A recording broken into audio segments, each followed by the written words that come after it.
बिस्मिल्लाहिर्रहमानिर्रहीम। शुरू करती हूँ उस पाक परवरदिगार के नाम से जो बड़ा मेहरबान निहायत और रहम वाला है। मोहतरम उस्ताद और मेरे भाई और बहनों, अस्सलामु अलैकुम।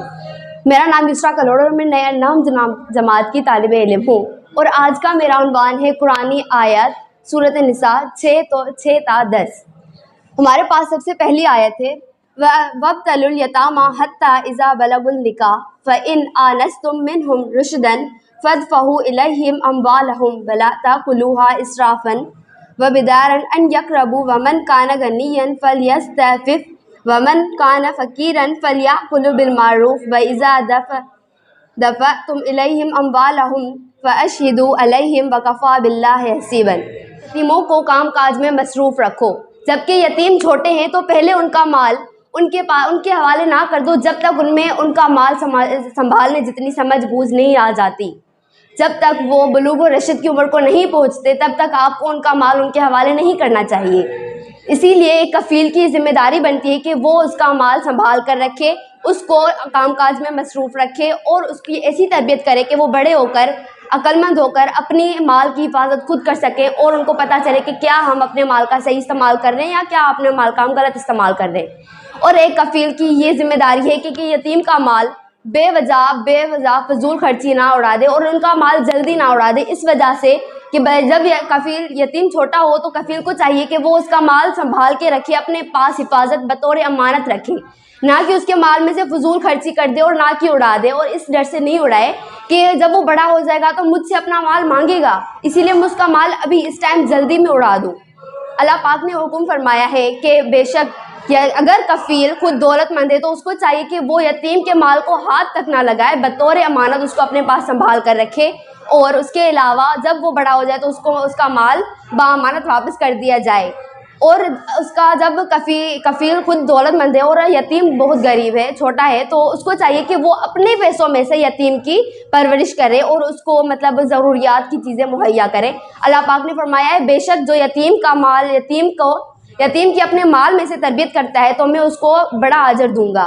इसीलिए अगर एक मिसाल, अगर कफ़ील खुद ही गरीब है तो उसको इतनी इजाज़त है कि यतीम के माल में से वो इतना ले सकता है कि उससे वो अपनी और यतीम की ज़रूरियात को पूरा कर सके, मगर इस शर्त पर कि अगर वो इस काबिल नहीं कि वो यतीम की परवरिश कर सके। वरना अगर कोई इंसान खुद इतना अमीर है, इतना दौलतमंद है कि वो उसकी एक यतीम के माल में से नहीं बल्कि अपना माल खर्च करके उसकी अच्छी परवरिश तरबियत कर सकता है, तो उस पर यह जायज़ बनता है कि वो उसकी अच्छी तरबियत करे। और बेशक अल्लाह पाक ने फरमाया है कि मैं यतीम की जो लोग अपने पैसों में से यतीम की परवरिश और तरबियत करते तो मैं उनको बेशक आखिरत में बड़ा अजर दूंगा।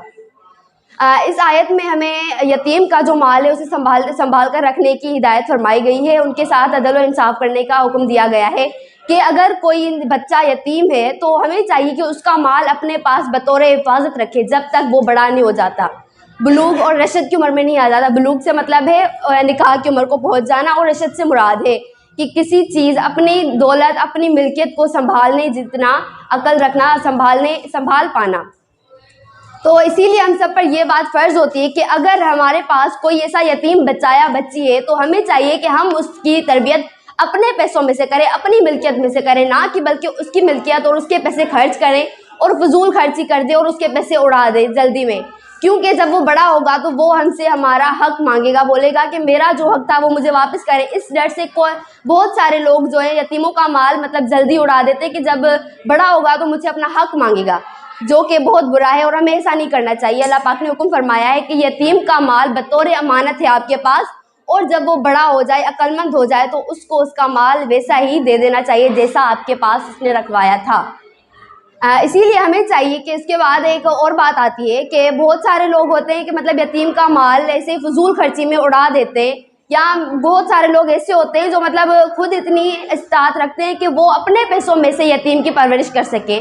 तो हमें ऐसा करना चाहिए कि जो मतलब अगर हम इस्तात रखते हैं कि हम अपने पैसों में से यतीम की परवरिश कर पाएँ तो हमें चाहिए कि हम उसके माल को हाथ तक ना लगाएं। लेकिन अगर कफ़ील खुद ही गरीब है, उसके पास इतने पैसे नहीं है कि वो अपनी फैमिली की परवरिश कर सके, अपने बच्चों की परवरिश कर सके, तो उसे इतना मतलब हक है कि वो यतीम के माल में से कुछ हिस्सा, थोड़ा जितना उसको ज़रूरत है उतनी ले सकता है कि वो यतीम की भी परवरिश करे और अपना भी कुछ खर्चा ले सके। अगर कोई यतीम جب یتیم بڑا ہو جاتا ہے تو وہ اپنا مال اس سے مانگے گا. اور ایک بات اللہ پاک نے فرمایا ہے کہ جب کوئی کسی یتیم کو اس کا مال واپس کرو تو ایک گواہ مقرر کر لیا کرو. ویسے تو بے شک اللہ پاک کی گواہ ہے اور دیکھنے والا حساب کرنے والا ہے، پر ہمارے معاشرے کے حساب سے ایک گواہ مقرر کر لینا چاہیے، جس سے ہمیں بعد میں نہ کسی پر کوئی غلط فہمی ہوگی، کسی کو نہ ہی کسی پر کوئی الزام لگے گا. اسی وجہ سے یہ ہماری مطلب ایک معاشرے کا رواج ہے کہ ہمیں کسی چیز کو، کسی یتیم کو اس کا مال لوٹاتے وقت گواہ مقرر کر لیا چاہیے، کیونکہ بعد میں پھر ہمارے ساتھ آگے چل کے مستقبل میں کوئی غلط الزام وغیرہ نہ لگے، ہم پر کوئی مشکل نہ آئے. اس کے بعد دوسری آیت ہے لِلرِّجَالِ نَصِیبٌ مِّمَّا تَرَکَ الْوَالِدَانِ وَالْأَقْرَبُونَ وَلِلنِّسَاءِ نَصِیبٌ مِّمَّا تَرَکَ الْوَالِدَانِ وَالْأَقْرَبُونَ مِمَّا قَلَّ مِنْهُ أَوْ كَثُرَ نَصِیبًا مَفْرُوضًا. اور ماں باپ رشتہ داروں کو اور ماں باپ جو مر جاتے ہیں اور جو حصہ چھوڑ جاتے ہیں تو اس میں سے سب کو برابر کا حصہ دینا چاہیے.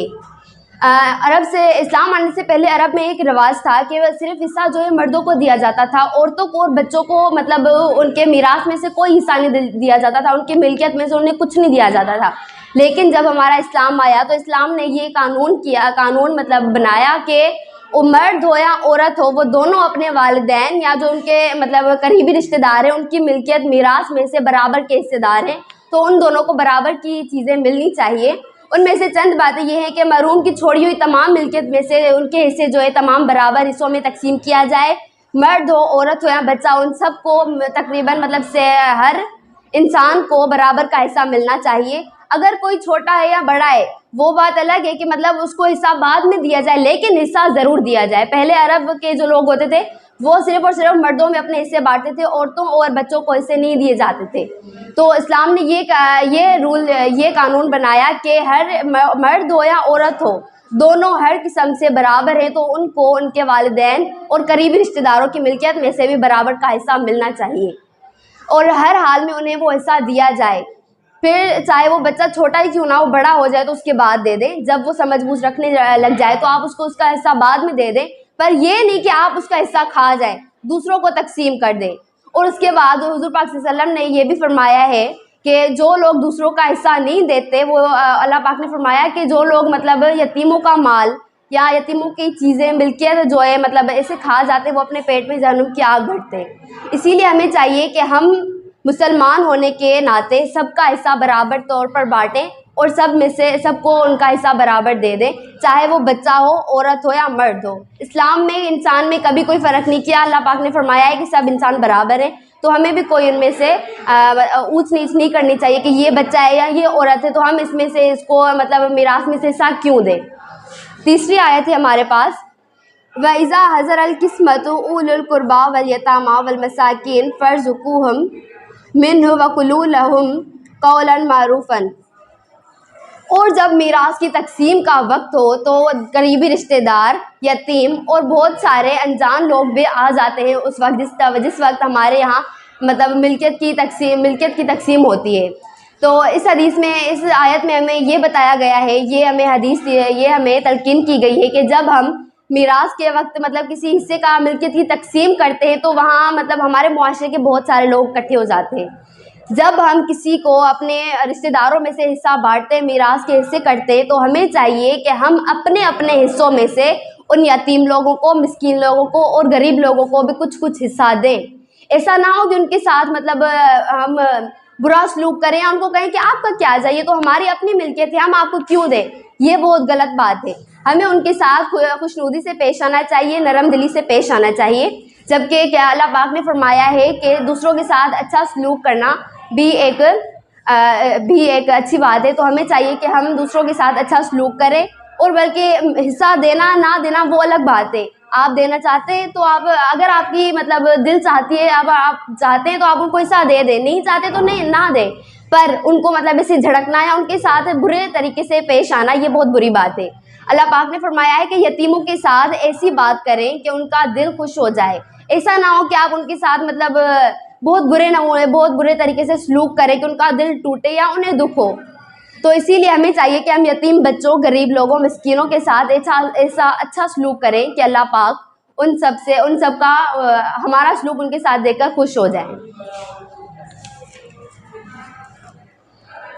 वल यख्शल्लज़ी लौ तरकू मिन खल्फिहिम ज़ुर्रियतन ज़िआफ़न ख़ाफ़ू अलैहिम फ़लयक़तुल्लाह वला यक़ूलू क़ौलन सदीदन।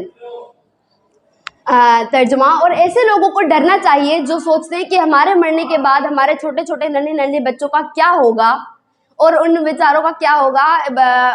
देखा जाए तो ये लोग अल्लाह से डरें और सच्ची बात कहें। मतलब हम खुद इस दुनिया से रुखसत होने लगते हैं तो हमें अपने बच्चों की कितनी फिक्र होने लगती है कि हमारे बाद इन छोटे छोटे हमारे बच्चों का क्या होगा, इनका क्या होगा। जबकि ये तो बहुत बुरी बात है, क्योंकि हर चीज़ अल्लाह पाक चलाते हैं, अल्लाह पाक हम सबके खालिक है, तो वो किसी को कभी अकेला नहीं छोड़ते। फिर भी हमें मतलब एक टेंशन होने लगती है कि हमारे बाद इनका क्या होगा। यही तरीका हमें यतीमों के साथ भी अपनाना चाहिए। उनके लिए भी हमारे दिल में ऐसी मोहब्बत और शफ़क़त होनी चाहिए कि हमें सोचना चाहिए उनके लिए भी कि इनके बाद इनके तो वालिदैन नहीं है तो इनका क्या होगा। जैसे हमें अपने बच्चों की फ़िक्र होती है कि हमारे बाद इनका क्या होगा, वैसा ही सलूक हमें यतीमों के साथ भी रखना चाहिए कि हमारे मरने के बाद कि इनके वालिदैन नहीं है तो इनके साथ हमें कैसा सलूक करना चाहिए। कभी भी उनके साथ इतने मतलब नरम लहजे से पेश आना चाहिए, कभी भी उनके साथ सख्त लहजा अख्तियार नहीं करना चाहिए। क्योंकि एक उनके वालिदैन नहीं होते तो मतलब एक हमारा फ़र्ज़ बनता है कि उनके साथ हम ऐसा सलूक करें कि उनको उनके वालिदैन की कमी महसूस ना हो। अल्लाह पाक ने फरमाया है कि बेशक जो यतीमों के साथ अच्छा सलूक करते हैं मैं उनको आखिरत के दिन बड़ा अजर दूंगा। हुज़ूर पाक सल्लल्लाहु अलैहि वसल्लम ने फरमाया, और यतीमों के साथ ऐसा सलूक करो कि उनका दिल खुश हो जाए, ना कि ऐसा सलूक करो कि उनका दिल टूटे या उनको कोई मतलब नुकसान पहुँचे, बल्कि ऐसा सलूक करो कि उनकी हिदायत हो और उनकी अच्छी तरबियत हो। इसीलिए हमें चाहिए कि हम यतीमों के साथ भी ऐसा ही रवैया अख्तियार करें जैसे हमें मतलब अपने बच्चों की फ़िक्र होती है कि हमारे बाद इनका क्या होगा। तो हमें वही चीज़, हमारा वही जज्बा यतीमों के लिए भी हमारे दिल में पैदा होना चाहिए कि इनके तो वालिदैन भी नहीं है तो इनका क्या होगा। हमें यही बात, जैसे हम अपने बच्चों के लिए फ़िक्र करते हैं, हमें चाहिए कि हम दूसरों के लिए भी ऐसा ही मतलब ऐसी फ़िक्र करें, दूसरों के लिए भी ऐसा ही सोचें। उसके बाद है इन्नल्लज़ीना याकुलूना अम्वालल यतामा ज़ुल्मन इन्नमा याकुलूना फ़ी बुतूरिहिम नारन वला यसल्लूना सईरन। और जो लोग यतीमों का माल नाजायज़ तौर पर खाते हैं बेशक वो अपने पेट में जहन्नुम की आग भरते हैं और उन्हें जहन्नुम में डाला जाएगा। इस चीज़ में हमें यतीमों का माल नाजायज़ तौर पर खाने की सज़ा, इस आयत में हमें यतीमों का माल नाजायज़ तौर पर खाने की सज़ा सुनाई गई है, जो कि बहुत बुरी और बहुत बुरी सज़ा है। इसीलिए हमें ऐसी चीज़ों से गुरेज करना चाहिए जिनसे हमें ऐसी सज़ा मिले। देखा जाए तो हमारे मुआशरे में दो किस्म के तरीके हैं रिज़्क़ कमाने के, पैसे कमाने के, कुछ हिलाल तो कुछ हराम। जो लोग हिलाल खाते हैं उनको मुख्तसरन ही पैसा हासिल होता है। हमारे इस मुआशरे में ये एक बहुत बुरी आदत बन चुकी है कि लोग पैसा हासिल करने के लिए कई नाजायज़ और हराम तरीके इख्तियार करते हैं, जो कि बहुत बुरी बात है। और इस्लाम हमें मना करता है कि हमें हराम तरीक़ों से रिज़्क़ कमाने से गुरेज करनी चाहिए और हलाल तरीके इख्तियार करने चाहिए। जबकि हमारे मुआशरे में ये बहुत आम बात हो चुकी है कि हर इंसान पैसा चाहता है और पैसा हासिल करने के लिए वो किसी भी हद तक गिर सकता है, फिर वो यतीम का माल हो या कोई और चीज़ हो। मतलब बहुत से हराम काम इंसान हमारे यहाँ शुरू कर दिए हैं इंसानों ने सिर्फ़ और सिर्फ पैसा हासिल करने के लिए, जबकि पैसा सिर्फ हमें इस दुनिया में ही काम आएगा, पर ये जो हम अमाल करते हैं ये हमें उस दुनिया में लेके जाएंगे जिसका हिसाब हमें आखिरत में मिलेगा। इसीलिए हमें इस दुनिया में ऐसे काम करने चाहिए कि हमें इस दुनिया में भी उसका अच्छा सलूक हासिल हो और आखिरत में भी हमें कामयाबी हासिल हो। शुक्रिया।